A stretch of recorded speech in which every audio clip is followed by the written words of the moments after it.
Welcome back to Rockline. I'm Bob Coburn with HIM, and your calls toll free at 1-800-344-ROCK.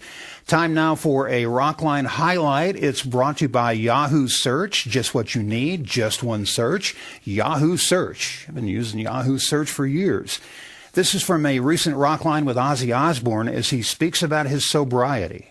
All I can do is try and better myself today. I can't repair what I did yesterday, but I got to try and repair myself today. It's really much better for me to be sober because I remember what I did. I don't do many things wrong anymore.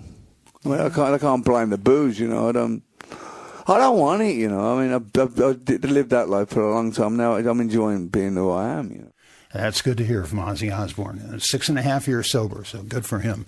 Let's go back to the phones. We have so many calls for him tonight. We will continue. They're in Sydney, Australia. I'm sitting here in Burbank, California. Beautiful downtown Burbank. And we'll talk to DJ, who's located in Lake Charles, Louisiana. Hi, DJ. Hey, how's it going? Hey, how are you? Hey, what I'm wanting to know is how do you feel your material is being received by an older audience as opposed to a younger audience? Where do you draw the line? What's young and what's old? Well, 21 in the United States, 18 18 in Europe. Okay. Sorry, I had to be a little smarty pants there. That was funny, though. It was relatively funny, I admit. In terms of what, DJ? We didn't hear you there. Say from 25 and up. That's kind of, you know, it's a random question in the sense that I just actually discussed about the fact that, you know, we grew up listening to a lot of the 80s stuff and that influenced a lot of the, you know, Screamworks album. So it's kind of funny that there's actually a lot of younger people who've not been around when Appetite for Destruction came out, or Dirt by Alice in Chains, or Nirvana's Nevermind. Actually, that it is legal to biblically know somebody who was born after Nevermind came out. That's mind-boggling. Indeed. That's a very interesting perspective.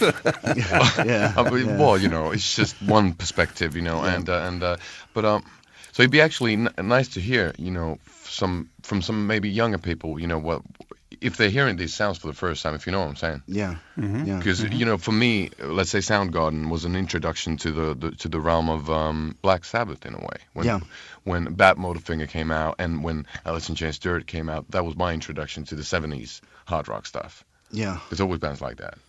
Yeah, true. That makes perfect sense to me. I hear that Soundgarden is regrouping, that they're getting back together. So we'll see what happens. DJ, thanks for checking in tonight. Our next caller is in Norwalk, Connecticut, and is named Montserrat. Welcome to Rockline. Hello, guys. Hello. Before I ask my question really quick, I just want to say congratulations on the new album because I think it's amazing. And I never want to skip one single song every time I listen to it. I think it's just perfect. So I want to say thank you for making such great music. And thank you. Thanks so much. Thank you. Anyway, my question is how I know that for you, Ville, when you write the lyrics, it's mostly about things that are going on in your life. But when it comes to the music, how do you guys work together when it comes to writing the guitar tracks or the drum tracks, which by the way are really great in this album? So how do you guys do that for each song?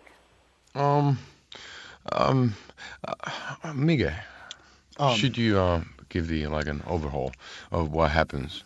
You know? What happens? What actually happens? You know, how does it go? I've never actually heard it. You say, what happened? How do I? You know, what goes on? When you write lyrics, you mean? No. When I write a song, you know, when we start working on a song, what is the vibe? Because I you know, it's a tricky question because it's been so long since I've written any songs like that. I think I was like 14 and it didn't turn up so nice. But I would imagine that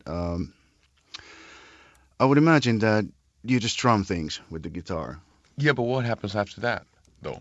When you hear something that pleases you, then you start repeating that and, you know, form, you know, a pattern Sure, of yeah, I chords. get that, but you know, I'm not asking that. I'm asking what happens after that, because I haven't seen it from, you know, I've only seen it from my subjective point of view. Understand? Oh. When I got a basic idea, what happens then? When I bring it to you guys, what happens? Oh, then we start going through it. Okay. Played in a Is that variety of ways. Well, it's a magical moment. It is. That is where the magic happens. When you discover something that, when a song settles down, when you find actual, that sweet way to play, sweet spot, the G spot of the song. Sweet. And that's a pretty good feeling, I have to say. Now there is if you ask me, I'm not sure if I'm answering the right question here, but I think you did. And it doesn't really matter. There is a bonus edition of the album available that has all the songs performed acoustically. Is that how you write the songs? Is that how you begin?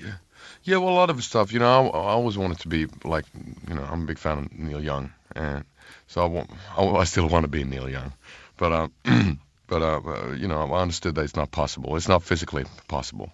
So I'm just pretending to be like a folky fella. So I sit down with the acoustic guitar, strum a couple of things, and take it to the rest of the guys, and then we start working on it. And since a lot of people have been asking about how songs are being born in this particular band, I thought that it's a cool way of doing kind of like a deconstructive art version of the album. After we spent months and months working on the on Screamworks, it was nice to go back home and then kind of destroy it in an acoustic fashion. And break it down again. Let's play another new song from Screamworks. I love that the key of each song is listed and the beats per minute, and this has the fastest beats per minute of any of the songs on the album. This is Ode to Solitude. Ode to Solitude at 170, I can't quite read, either 5 or 6 beats per minute for you there on Rockline. I just love that that's on there. Comes in handy. Yes, it certainly does. We're with him and, of course, your calls at 1-800-344-ROCK. And we head to Little Rock, Arkansas to speak with Donna. Welcome to Rockline. Hello, Villa and BK. Hello there, Donna. Hello. This question is for Villa. The topic of this question is the cause of much speculation amongst your fans. And we all know that it must be huge, larger than the average man's. So could you please tell us, what is your IQ? IQ. I've never believed that a person's intellect can be measured in mathematical ways. So, as a rock and roller, I would probably have to say 666, but that's a boring answer too. But no, I don't believe, because I've met people with really, from Mensa with really high IQs, and they're still not really well-functioning individuals in the society with very little sense of humor and very little creativity. I'm not saying that all of those people are like that, but I'm still saying that, I'm just trying to figure out a way how to skip the question. That's all. Yeah. Yeah, it's a strange way to measure intellect, yeah. It's definitely because my IQ is smaller than my shoe number, so, so I'm really bad at those Mensa things. Plus, I don't think you can measure common sense, and that really comes into the equation. And I have to say, for our caller, you can try. For our caller Donna, I really thought you were going somewhere else with that question. Yeah, large man. Yes, indeed. Let's move on, shall we? So large, We're North Carolina bound to Morganton. The donuts. And we will speak with Vladimir. Welcome to Rockline, Vladimir. Hello, how are you guys? Hey, how are you, man? I'm from Russia originally. Love cool. your music. Thank you. I think it's really unique and creative. Спасибо. Пожалуйста. My question will be for you is, which song of the Dark Light was the hardest to write and why? Thank you much. Oh, it's been a while. It's been a while. It's been a couple of years since we worked on that one. I think that there's always little moments in each and every song that makes it hard to write. There's not one single song that would be harder than the rest. I think it's the whole kind of like conception of an album that makes it tough to get the couple of first songs going and then figuring out the overall sound of the album. It's always painful, but in a very pleasurable way. So, can you remember that far? I can't. I'm afraid I can't either. Well, was there a difficult child in that family?